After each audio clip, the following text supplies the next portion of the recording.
Lunch started well enough. Alice DeWitt ladled out the stew, passing it to Byrony, who in turn served her brother and father. Plump, good-natured Maria had been gone for 3 months now. They could no longer afford to pay her miserable wage. There was silence, for which Byrony was thankful.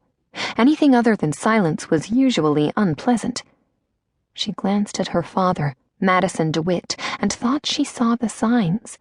He was crumbling a soft tortilla between his fingers, and his fleshy jowls were beginning to quiver. The attack came swiftly. "Lazy bitch!"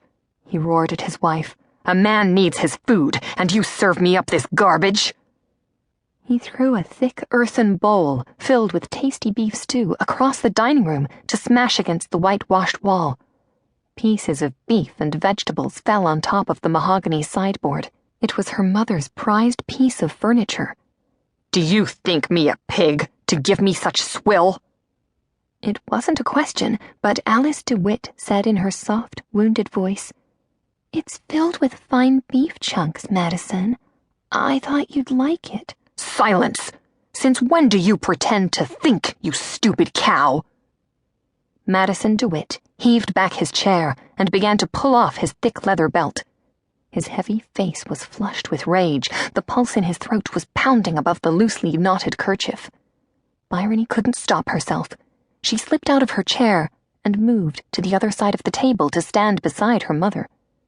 "Leave her alone, father," she said, her voice shaking, even though she was fighting with all her might for calm. "Your temper has nothing to do with the stew, and you know it. You're angry because Don Pedro Rena sold his cattle for a better price." "Sit down and shut your trap," Charlie said, eyeing his father's belt with mild interest. He'd never felt the belt since he was 13 years old. He leaned back in his chair, folding his arms over his chest. "Don Pedro Rena is a damned liar and thief. All the Californios are scum. Someday—" Byrony turned on her brother. "They are not, and you know it. You're just jealous, both you and father. If either of you had an ounce of—" She never finished. Madison DeWitt slashed the belt downward across his daughter's back. She lurched back, gasping at the pain. Alice DeWitt made a soft, keening noise, her hands fluttering helplessly. She made no move to interfere. It would do no good. She felt the pain with her daughter, her sweet daughter, whom she'd tried all her life to protect. "You're as stupid as your mother," Madison growled, and flayed the belt across her shoulders. "Both of you, worthless sluts! God save me from the stupidity of women."